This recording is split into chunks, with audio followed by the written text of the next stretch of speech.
Mm-hmm.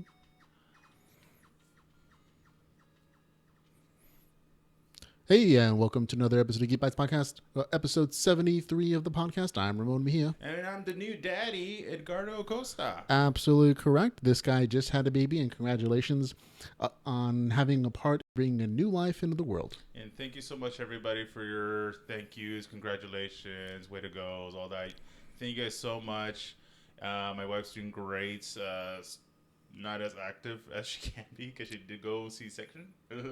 So I saw the whole process. Interesting, a little scary, but part of life in some weird, you just got to love science in the medical community and all that. So thanks again for everybody, and let's talk comics and such. Yeah, there's Comic-Con's happening. Plenty of news to talk about this week, and this week we're going to be talking about some great things, which includes all the news, geeky news that came out this week. We talk about that, of course, every week on the podcast, tech, geek news, and of course anything else we're interested in that week. And in geek news this week, we're going to be talking about we're going to talk about the What's Up band, kickasstorrents owner arrested, Twitter abuse, Pokemon news, San Diego Comic-Con news, and much, much more. And in our discussion section, we're going to also be talking about our interview with Ryan Viken Henning, the author of the Universe Online series. We're going to play you a little bit of snippet of that interview and let you watch the rest of it on our website at geekbytespodcast.com. But of course, we're going to begin our show with our geek news section.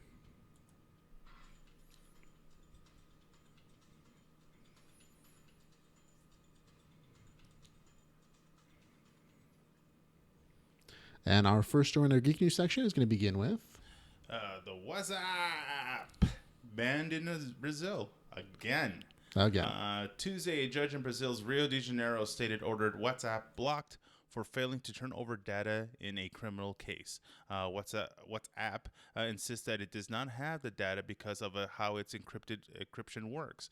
Hours later, the Chief Justice of Brazil's Supreme Court, Ricardo Lewandowski, overturned the decision, saying that the ban apparently violates the fundamental right of freedom of expression and communication. This is the third time WhatsApp has been banned and had the ban overturned on appeal. Justice Minister Alexandre de Moraes said the government is drafting a bill regulating judicial access to digital data in criminal investigations. Yeah, this is, if you don't know what WhatsApp is, it's a messaging service with a peer-to-peer encryption. So each side of the conversation is completely encrypted, and not even the people who made the application can read your messages. There are a few ways around it, but for the most part, it's a really secure way of talking to people. And the Brazilian government does not like this. As a matter of fact, a lot of governments around the world don't like the fact that they can't access the messages that are sent via that platform. This is just kind of an example of governments trying to figure out how to balance their desires for control and terrorist security and freedom of speech. And Brazil's kind of riding a very fine line. Right now, it's pretty much Big Brother getting in your business, but I understand. There's a complication of for your security reasons because there are bad guys out there, but you can't help it. It's like you do want your privacy. It's like this is how I would describe it. This example. You're taking a shower, and the government wants to peek in on that shower, make sure no naughty things are happening, no terrorist attacks or anything. But you're very vulnerable. You're I want some kind of privacy. You don't have to see me scrub my twigs and berries and whatever going on down there. That's all me. You don't have to know about that. But people pay for that stuff. Yeah, that's what should happen. Don't give it away for free. You want the information? Money. Absolutely. I think that's a much better solution than just giving governments a carte blanche to kind of do whatever they want to.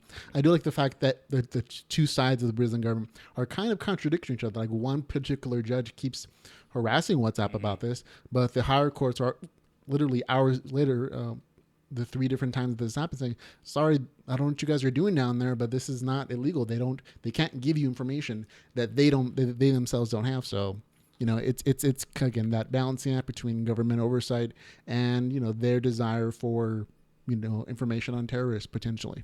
So let's uprise and take over Brazil, starting with soccer because that's very popular out there. That is definitely a possibility. Now, in other tech news, this week federal authorities announced that they have arrested the alleged founder and operator of kickasstorrents, the Ukrainian Artem Valin in Poland. Valin is charged with 1 count of conspiracy to commit copyright infringement, 1 count of conspiracy to commit money laundering, and 2 counts of criminal copyright infringement, and awaits extradition. He was, caught by authorities. He's actually being sent to the United States to answer those charges here. Valin is accused of not responding to DMCA takedown requests. Agents posed as ad buyers to discover a bank account in Estonia. Those records were used to discover that the site was hosted in Chicago for 3.5 years, ending in January of 2016, which is why it's being pursued by the United States Department of Justice. So this is a case of torrenting and the people who don't want you to do it. Okay, my thing with file sharing being media, music, whatnot, I think there has to be somewhat of a 10-year gap. Give it 10 years. I'm like, especially if a movie after it gets old, once it gets put on network television, let everybody be, have at it. Because once you put it on free network television, even though it's edited and whatever time and content and whatever, everybody's gonna watch it. Yeah, in the beginning, like if you want to watch the movie, you pay to go watch in the theater, and of course you get the theater kind of quality. But for these guys that are sharing music, sharing movies, TV shows, all that kind of stuff, you have your Hulu, you have your Netflix. Once again, pay for it. Maybe they had to work out a reasonable amount of money, but pay for it, and you get better quality. Don't get me wrong. Some of these choppy, bootleggy kind of whatever thingies, you can't get your money back for that kind of crap. Absolutely, I agree that there are much better options than just prosecuting people who are doing black market stuff like torrenting information or torrenting files or movies or music or whatever. The fact that someone would have to pay millions of dollars in restitution for downloading a few songs or a movie seems out of whack. I understand the producers and the creators' point of view and that they want to get paid for their content, but again, there has to be a balancing act, because if your stuff is overpriced, people are of course going to go look at the black market. That's always going to be the case. So instead of, like you said, just keeping them overpriced, instead engage in some better economic models and give it to them cheaper, or do some streaming rights where they can find it easily and legally. I personally have torrented in the past. Again, there's nothing illegal about torrenting in itself. It is just a way to share files. But with services like Netflix, Hulu, and other options, I'm more than happy to pay $10-$20 a month per thing, as long as it's easy and convenient. Totally. I would rather, I think the really part is the quote unquote illegal portion is the downloading. To have your own copy, yeah, that's one thing. But if you're streaming, it's a whole different thing, because you're just watching it. You're not keeping it for yourself. So that's a little bit of a debate issue between, obviously any kind of media industry, film industry, music industry, and what have you. But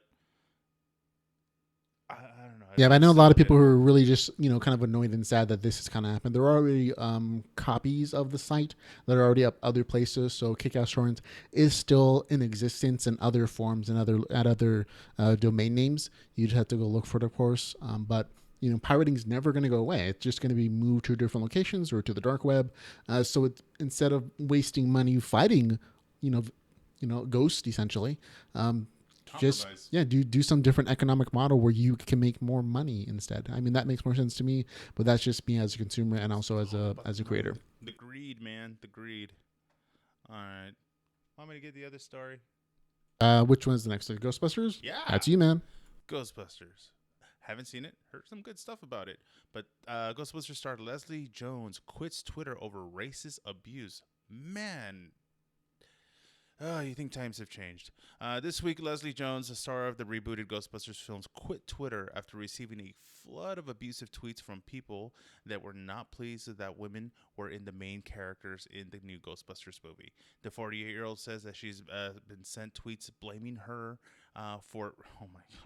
blaming her for AIDS and comparing her to a gorilla. The actress has accused the site of not doing enough to deal with the online trolls and taking a break from it. Twitter admitted a lot of work is needed to improve on how it handles the problem.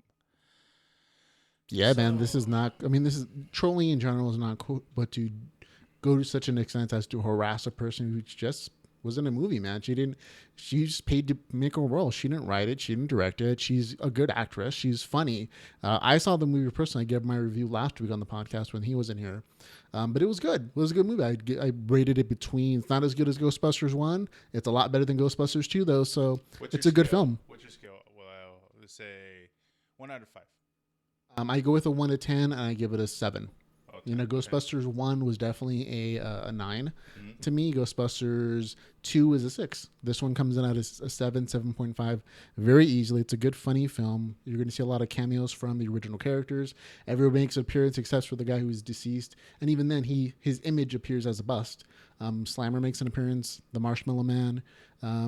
Everybody shows up, so there are plenty of cameos. There are a lot of good original jokes and humor that's to these characters and to the actresses. So it to me is a good film, not the best film, but it doesn't deserve this kind of hateful innuendos just because people don't like the fact that women are in it. Yeah, I'm gonna bounce back to the race issue, but real quick related to the movies. Spoil it for me if they did or didn't. Did they do it like simulated in this version? I guess it would be for girls, like a blowjob joke with a ghost. No, they wanted to try to keep it PG-13. They didn't do that, although there were some people were hoping, and maybe it'll be in the uncut version or the unrated version. But Chris Hemsworth is possessed, and you would think, okay, they're going to use him with one of the girls, and it would have been a funny moment, but it didn't quite make it in this particular reaction. But again, this is also an original storyline. Yeah. This is not the storyline from the very first movie. Oh, yeah, okay. That although they do hint at it at the very end, there is a post credit. To all the credits and everything, where they do hint at that at Zool. Oh, cool. So you might see him in the Ghostbusters too. All right, and real quick, related back to what the real story was. This is pretty much digital racism. It's like just same issues, just more with the modern times. It's like a way to call somebody an outlandish name and hide behind a keyboard. That way, if they were put on the spot, very few of them would actually stick out to her face and call her whatever those absurd names. Well, unless they're at some kind of Trump rally, they most people tend to hide behind polite society, even if they have these thoughts internally. But the internet, in both good and bad ways, allows for anonymity and freedom of speech to such a degree that people have no problem just speaking all the horrible things they have in their brain sometimes. I think she's an awesome actress. I love her in SNL. I kind of don't recognize her in anything else prior. I had to IMDb her, but she's awesome. She's great in SNL. Her characters that she plays, she is strong. She's not dainty. She's not a dainty girl. She'd probably put her foot in your ass and break it off if she had to. But she's awesome. I like her. I wish better things for her, and she's not calling Hollywood quits. I'm hoping. Maybe she'll break out. Who knows? Maybe she might even get her own movie someday. All the other members of that cast are all from SNL, with the exception of Melissa McCarthy, and they've all done amazing jobs. All the women and people in this movie are hilarious in their own rights, and so you would think that would have gave the movie some credit, but a lot of people, especially some dudes, just hate on the fact that something has changed in such a degree. From guys to women, even though it's a single chromosome, and that to me is uncalled for. There's being a heavy, passionate geek, but there's being a sexist geek and a racist geek, and the last two are not cool. I mean, everyone's entitled to their opinion, but again, at least go watch the movie before you rag on it. I mean, totally. If you don't take that step, I don't think you have the justification to criticize something you've never even seen. Exactly. Okay, moving on to some other news. We have, romance in the Poke Center. There's now a Pokemon Go focused dating service called Pokedates. It works like this, folks. You enter some basic information about yourself, and you tell the site what times are your prime Pokemon hunting hours, and then the site pairs you up with another player, giving you a time and place, hopefully near a Poke Gym, where you folks can meet up and have some Pokemon-related love. The site sign-up is free, and so is your first Pokedate. And if you use their promo code PokeDate2016, any subsequent dates and meetings are going to run you about $20, which is not that expensive for a date. No offense, but it's going to be slim pickings for the male to female ratio. Because there are girl players, don't get me wrong, but a majority of them are fellas. And I'm kind of glad that here, this is a little funny to me, but it's better than the other news of Pokemon Go related issues. Usually involves people falling off cliffs, dead bodies being discovered, car accidents, little violent outbursts. I don't know if this was a legit video or not, but there was this one where somewhere in Central Park, a wild Charizard was discovered, and you saw just a swarm of people all on their phones, kind of like just running, trying to find it or whatnot. That was a Vaporeon. I don't think it was a Charizard, but the rare Pokemon thing is very real. The rush to catch them all is I think one guy has finally actually caught all the Pokemon available. There's just one dude, but he had to travel around the world to do it. Yeah, and I'm like, there was another one that he quit his job. I'm just going by stories, but he supposedly quit his job to become a Pokemon master kind of thing. If you would. There are Pokemon accounts being sold on eBay where they have a bunch of good rare Pokemon and they're selling for hundreds or even $1,000. So the market is actually existing, and Niantic, the people who made this company, who made the game Pokemon Go, are making over $1 million every single day just on in-game purchases. It's not including the latest release in Japan and the sponsored Pokegym stops at McDonald's. None of that. So they might be making over hundreds of $1 million in a single year on this one particular game. So it makes sense that people are engaged, and why not find some romance while you're finding some Pokemon? Oh yeah, Nintendo's stock has gone crazy over it, and this is just over the first day or so of it. But at least for the relationship part of, hopefully, hey man, more power to you. You find somebody, obviously you have some common interest being Pokemon, make it happen, make it work. But we all want people to find love, so good for you folks. Watch out for Team Rocket. Yeah, Team Rocket is not don't be Team Rocket, folks. don't Pokey search and drive. Alrighty. More Pokemon related news. Detective Pikachu movie coming soon. Yeah, that's right. Legendary Pictures has announced that it has acquired the film rights to Pokemon and will begin production on a live-action Detective Pikachu film next year. That's right, live-action Detective Pikachu. According to the Hollywood Reporter, plot details and character details haven't been revealed quite yet, but Legendary hopes to start production in 2017. Universal Pictures will distribute the film internationally, except in Japan. Weird, where it was distributed by Toho Pictures. Sources tell the Hollywood Reporter that Netflix was also interested in the rights. Yeah, so this is an amazing bit of news if you're a Pokemon fan. If you're looking for a live action version of Pokemon, people are just kind of riding the bandwagon at this point, which is great for Nintendo and the Pokemon company who owns all these movie rights. It's really happening fast. So I'm like, hey, if this is your thing, this is great news. I do think it's interesting that Legendary Pictures, who've made some amazing films, is also going to make a live action Detective Pikachu movie. They're striking what they have to strike what the metal's hot. A lot of things are coming back. Everybody's dusting off their old Pokemon collection of things. Card games, stuffed animals. You're seeing re-releases of things. I wouldn't doubt I'm going to be seeing a bunch of merchandise back into stores, even if it's like repackaged, whatever kind of things of it. It's going to happen. I remember I watched Pokemon in the beginning. I watched like the first episode, maybe like the first season or so. Eventually grew out of it, but I did watch like the first at least 2, maybe 3 Pokemon movies.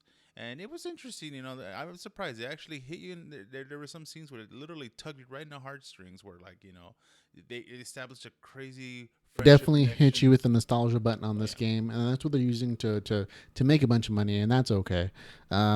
We are going to move on to our next, story. It's another live action film of an intellectual property that we like. It's going to be the live action Futurama film.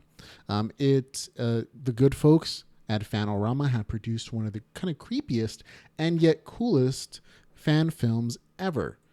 It is based on the popular animated show Futurama, and these folks have created in very eerie detail the entire cast using things like prosthetics, makeup, costumes, and a little bit of CGI as well. It's really super amazing. The actual Futurama show, of course, has been canceled for quite a while, so this may be last opportunity to kind of see those beloved characters in one last adventure, and especially in live action. It looked good. It looked awesome. I remember seeing some makeup film studios just for fun. We're recreating some of the Futurama characters. They did Dr. Zoidberg at Comic-Con one year, and very authentic. His tentacles moved and everything, claws and all that. The year afterward, they did Professor Farnsworth. They got the really thick glasses and pointy head and everything. They got a guy with a body semi-similar, and they just kind of played onto that. It looked really good, so I could only imagine what the Leela character will look like. Not much work. Oh yeah, and it won't take that much work to. Oh wow, like not as attractive as I thought it would be. No, it's a hard effect to get correctly. I mean, they do a good job. It's just it's a cartoon character come to life. Exactly, but for once again, I give all the credit to fan films for making their versions of anything. Honestly, I was thinking it was going to be one of those porn parodies, like, oh, this is not Futurama kind of thing, but being all rated X and whatever. It's a legitimate attempt at doing Futurama, and to me, it looks beautiful. I mean, it's a wonderful job. The characters look like the characters. There's some full animated, costume people for like Bender and Zoidberg and whoever else, but everyone else is a regular person with just prosthetics and hair, dye, and makeup. And again, it's kind of touching that somebody loved this property so much that they would go out of their way to spend it, thousands and thousands of dollars, because that's how much it's going to cost to do this kind of thing. Hopefully, it's Matt Groening approved. That way, you don't want to. I think he'd be okay with it. I don't think he's going to be one of those, no, shut it down, I don't approve of like the Star Trek and all those other fan films. They're kind of done with it. They don't have any plans to do a live action, and they state very clearly in the credits, this is just a fan film. We're not making money off this. So it's just for fun and because they love it. Yeah, way to go. All right. On to some San Diego Comic-Con movie stuff. Yep, San Diego Comic-Con is currently happening right now, folks. It's happening in San Diego, of course. It's one of those amazing things happens every year. We're always excited to hear the great news. This year seems a little more muted. Like there aren't a lot of like huge film franchises that have made an appearance this year, but we still have some great news too. That's just happening yesterday and a little bit today. Yeah, things are happening right now as we speak. So there's live feeds. If you're lucky, you could watch one of their panels through like YouTube or whatnot. We'll probably definitely have those posted up a little later. Comic-Con HQ is actually doing an amazing job of having guests in from a lot of different films, franchises, movies, video games. Kevin Pereira and Alison Hayslip from G4's Attack of the Show were actually working for Comic-Con HQ, so you can actually stream their panels and all the guests that they have there. I caught a piece here and there. It's kind of fun to see old G4 folks doing things again. So one of our first pieces of news is going to be a great poster of Wonder Woman. The first Wonder Woman poster. It looks great. She's hot in general, but she's not like very seductive kind of pose. I honestly, you saw Batman vs Superman. Is the armor identical or has it been tweaked since the Batman vs Superman? I believe that this armor is going to be a little bit different. Remember, this armor is featuring her when she first comes into the United States from the island of Themyscira. So it's going to be a little bit different, maybe a little more new instead of as worn as it looks later on. A commenter in our live feed is actually commenting. April Cook Mejia says, dude, why do you hate Edgar so much? They have all that light in his eyes. I don't make him do that. He can adjust the lights if he wishes to. It's a thing, folks. It's an act of God, so guess who hates me? The sun comes from God, not from me. But anyway, I like it.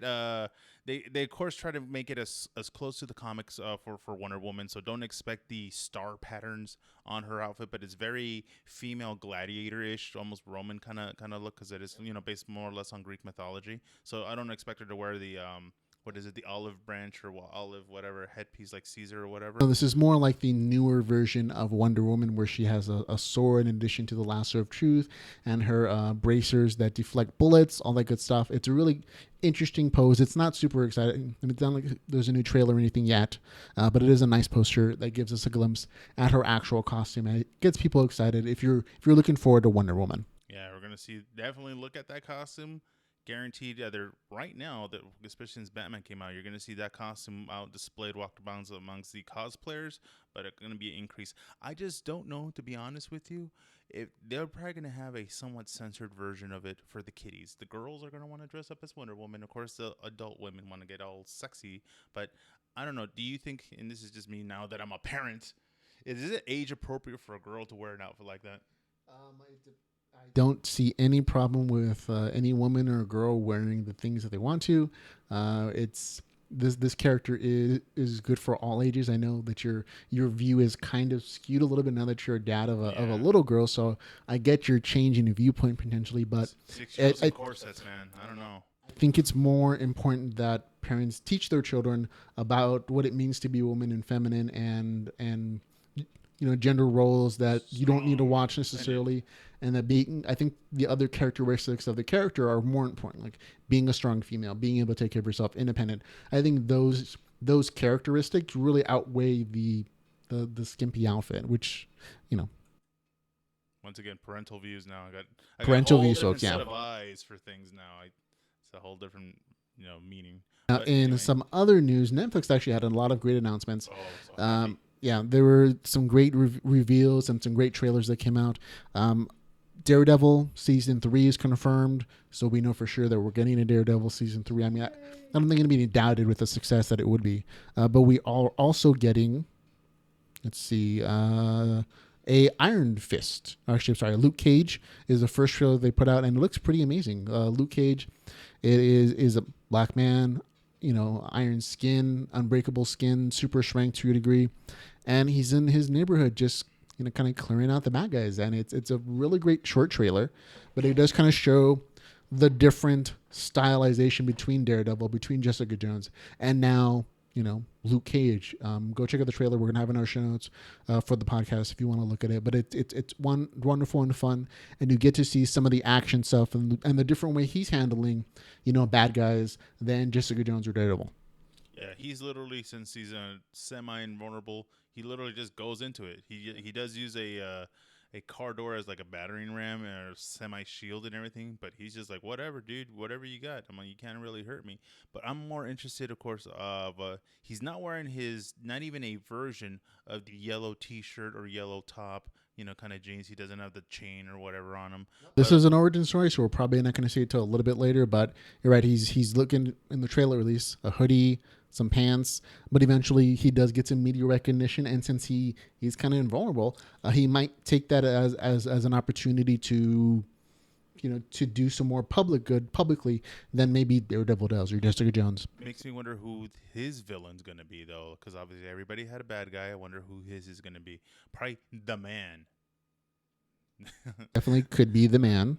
But yeah, because I like they used the Old Dirty Bastards music on it, and it was kind of funny that they would use Wu-Tang, because I thought they would use Wu-Tang for like Iron Fist instead. But that's just. And that's the other trailer that came out, which was Iron Fist. Iron Fist has a really small, super short teaser where he's falls out of a plane. He's in the Himalayas. Some monks pick him up, and then you kind of shoot forward into modern day New York. He's walking around without shoes, and he's kicking butt. You see him strapped down in like this weird hospital bed. Hopefully it's a psychiatric ward. He says he thinks he's connected to mystical energies, and the regular world just doesn't believe him.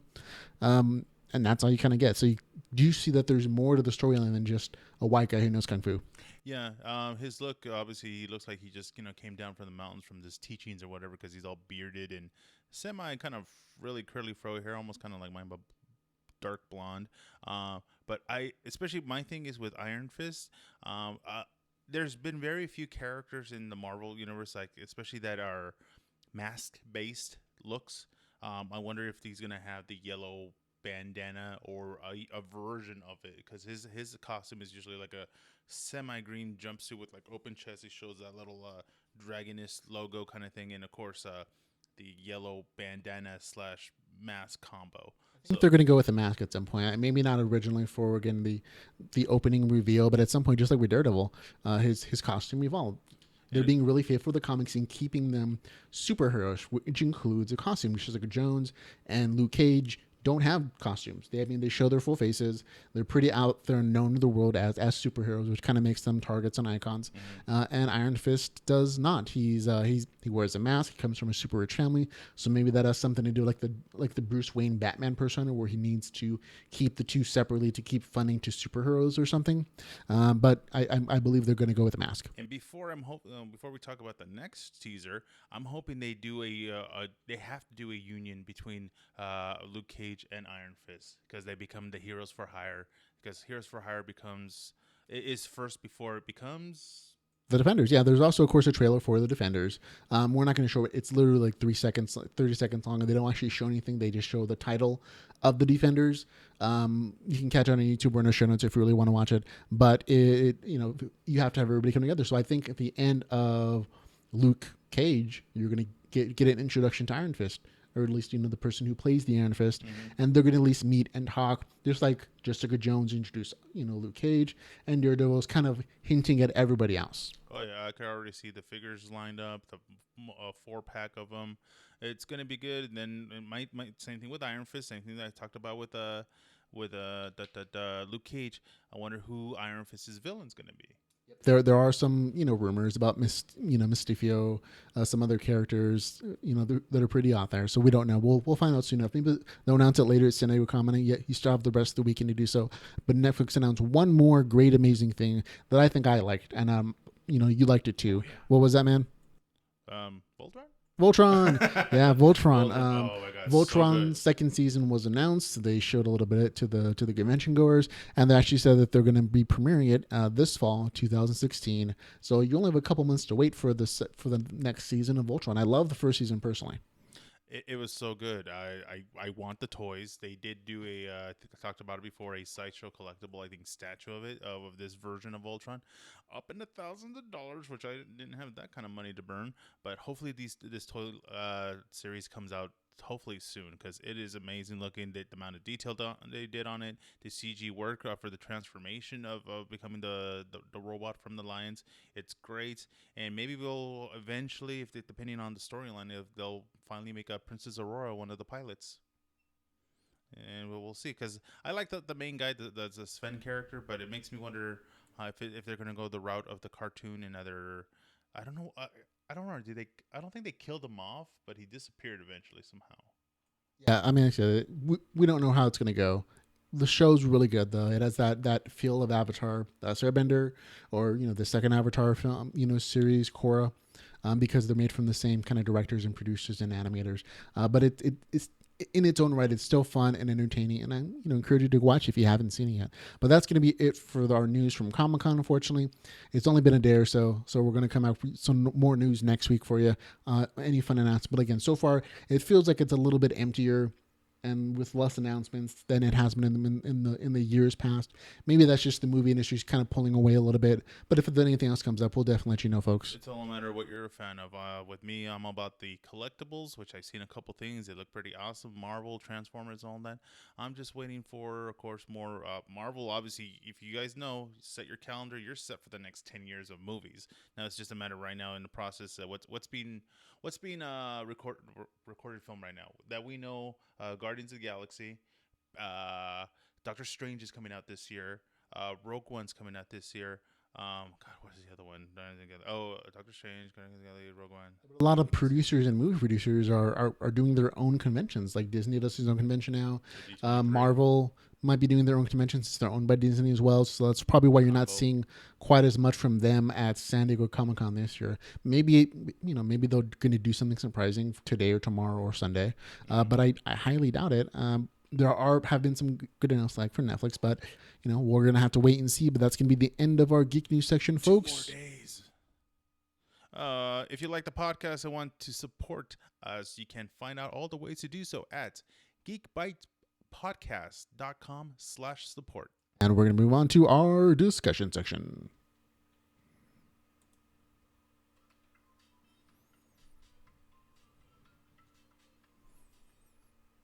And of course, in our discussion section, folks, we just talk about, the things that we're interested in that don't quite fit into our news section. And this week, we're going to be talking about our interview with Ryan Viken Henning. He's the author of the Universe Online series. I personally had a great time talking to him this last week. I talked to him this Monday.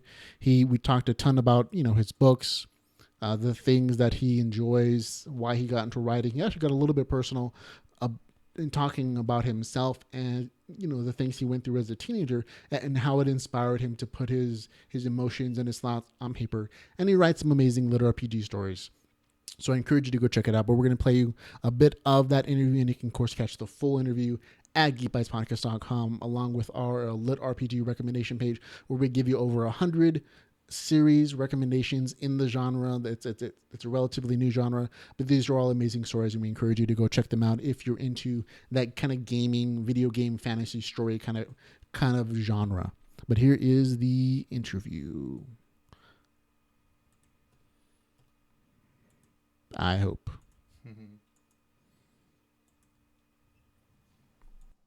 Okay. Hey, everyone. I'm Ramon Mejia from Geek Bytes podcast. Now, today I have the honor of talking to a favorite author of one of my favorite novel series, Ryan Viken Henning, the author of the Universe Online series. Now, his series, if you've never read it, you can catch it on Amazon. You can purchase it. I encourage you to buy all three books. His story combines lit RPG and sci-fi in a super and fun and creative way, and they have aspects of survival, community building, exploration, and it's all encapsulated in this wonderfully creative VR game world, which I personally really love. Now, I've read all three books. I encourage you to go catch them on Amazon. While the links for you in the show notes at the bottom of this page. Now, welcome, Beacon. Thank you. Hi, everyone. I'm Ryan. Go by Viken. How's it going?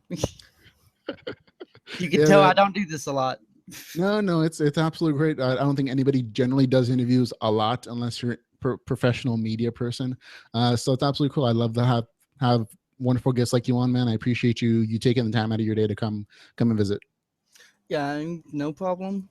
I was actually looking forward to this. This is my first time. Oh, no, absolutely. I look forward to the interviews as well. I mean, as a reader of lit RPG and a reader of fiction, I kind of cherish the chance to talk to the creative minds behind the stories that I get involved in. Because when you're a reader of something you love, it almost feels like it becomes a part of you in a way. Like you inhabit that world while you're reading it. And so for a chance to talk to the creative mind who made that world, it's almost like talking to a demigod in a way. Yeah, I have the same feeling. My favorite reads are the ones I'm able to actually get into. I can imagine myself being in that position. I can imagine myself doing those things, and it just gives me a thrill that nothing else does. Yeah, absolutely. Now we'll get on to a little bit. Now, for the people who don't know who you are, can you tell the audience a little bit about yourself and your background? I have a basic, you could almost call it irrelevant background. I come from a low middle class family. I've always had the money issues. My parents were separated when I was young. I was never that great in school. You know how that goes. Yeah, no, absolutely. I hear what you're saying. You're basically the everyman. Most of America could probably relate to you in that respect. So it's super impressive that you've actually taken the time to write such great fiction, considering that background. Now, you're from, I think you said Kentucky in your author description.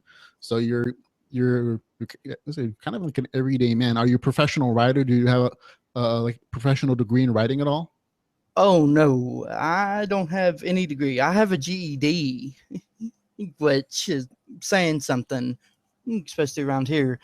I tried the college thing, a semester. Thankfully, it is not $20,000 to $30,000 in tuition I owe and back pay. It's still a couple grand though. But other than that, not really. You could, if I was in Japan or the like, you could call me the NEET, because that is basically what it boils down to.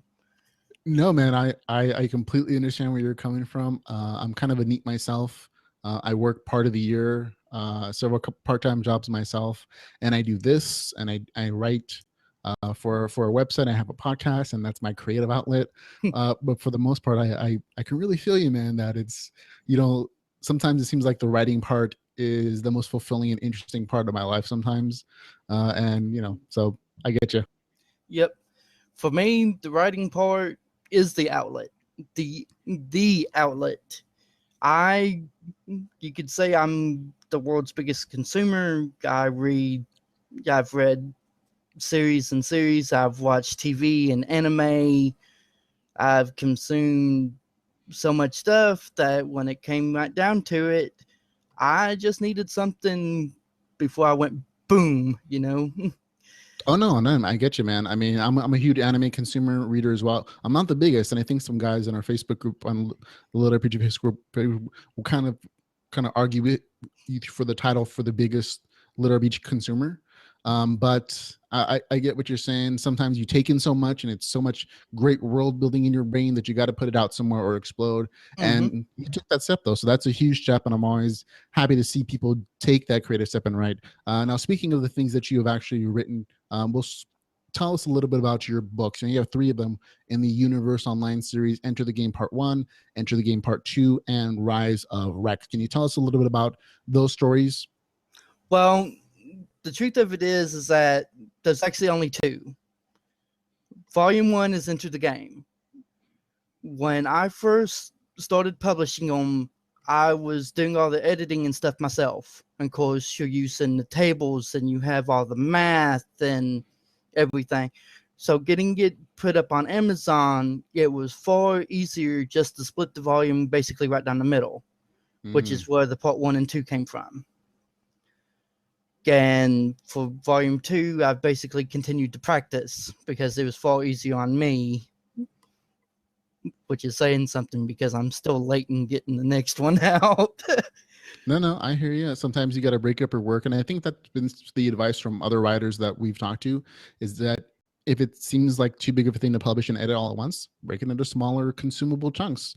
You can always expand those smaller chunks later to fill it out if you need more pages or need more story. But I think the way you're doing it is really good, because a lot of people would stop at volume 1 and say, this is too much work to do this whole thing, I'm just going to give up. But instead, you were creative and you broke it up into a manageable chunk and you published it. And later on, I know you compiled parts 1 and 2 in just a single volume for the consumer.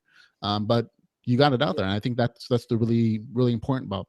Now, can you tell us a little bit about the story of Universe Online? Like, give me a brief synopsis about what it's about. The story of Universe Online is about a late teen, early 20-year-old guy who was born with basically incurable disease. He's been bedridden since he was a child, in much the same way that, what was his name? I have this problem. I have a hard time with names. Stephen Hawking's. He has the same problem as Stephen Hawking does, in which he becomes paralyzed and basically loses his ability to survive without medical assistance. But thankfully for him, he lives in a near futuristic world in which virtual reality is a real thing. Not only is it a real thing, it's a big part of everyday life. Colleges use it for teaching, schools use it for things like PE.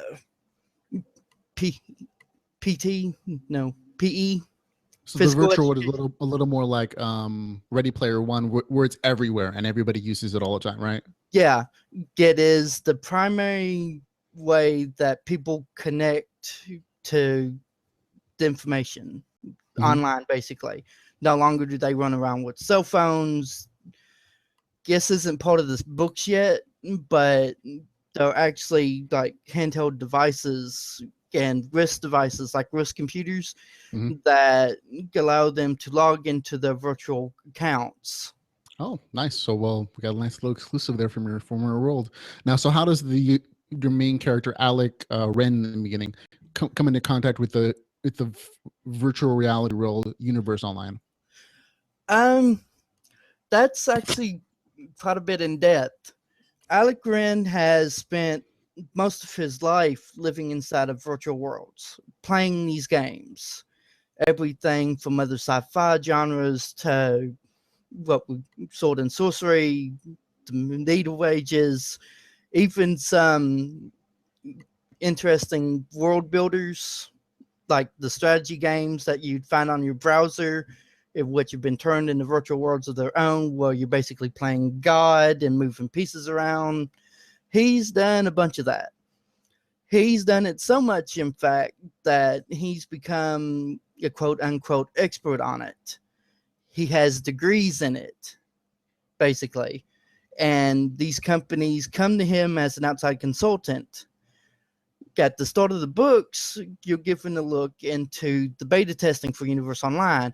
He was invited into the testings by the company itself, looking for his opinions to see how well he would do and what he could personally use the game world for. Yeah, perfect. And I think that's a great introduction to the very first part of the Universe Online series, where our Alec is essentially the world's best beta tester because he spends the majority of his time in virtual environments because he has no other alternative to moving around in the real world. And I think that's really what drew me in when I first read that first chapter of Universe Online. It was that you threw us in the action, and you could tell this was. And there we go. Hey, but that was a great interview, folks. I hope you enjoyed the little snippet we gave you on the podcast here between myself and Ryan Viken Henning. Like I said, he's a wonderful guy to talk to. He was very interesting. He didn't have a webcam, so I only show you pictures and his voice, unfortunately. But it was super nice, and he got a little bit personal, which is nice to hear. Some personal things about authors of the fiction that you love to read. I personally love to read his stuff anyways. If you want to read his stuff, you want to see what he's written either for free on Royal Road or on the stuff you can pay for on Amazon, which is inexpensive anyways. We have all the links for all of his works in the show notes for the podcast, and I encourage you to go check them out. Check it out, especially if you're a lover of video games or role-playing games and you like those kind of stories where they show those mechanics. These are definitely the stories for you, so I encourage you to do so. But that's going to be it for the show. That's it. Thank you very much for listening and watching. If you're watching either the live feed or watching us on YouTube, we appreciate you taking the time to check us out or listen to us. And if you want to help us out, one of the things we're encouraging you to do this week is to just give us a nice review on iTunes or Stitcher or wherever you're listening to or watching this. Give us a review. Give us a bunch of stars. That way other people can find us as well. Share. Let people know, hey, we're just like you, talking about the stuff you like. We're semi the little guy, but hopefully we'll get up there. Once again, we'll probably make it to the next one. Hopefully next Comic-Con for sure. Our plan is, and hopefully if you agree with me, because of my work schedule, I want to go to the Palm Springs Comic-Con at least for Sundays and just at least walk around and check it out. It's the first one. At least that's being hosted there, and it's the one's closest to us. So we'll see how it turns out, and how it turns out, folks. If you want to help encourage us, you can always, of course, contribute to our Patreon to do special things like that. It's Patreon.com/Geek Bytes Podcast, of course. Maybe we'll even probably get an exclusive and possibly give it away, or if not, raffle. Yeah, so something for you guys, not just for us. Just for us. All the stuff we do, we give to you folks because we love you, and we can do fun things for you when you can't do it yourself. Yeah. For us, that's it. Thank you very much for listening for Geek Bytes Podcast. I'm Ramon Mejia. I'm Edgar Acosta. Remember, go geek out about something.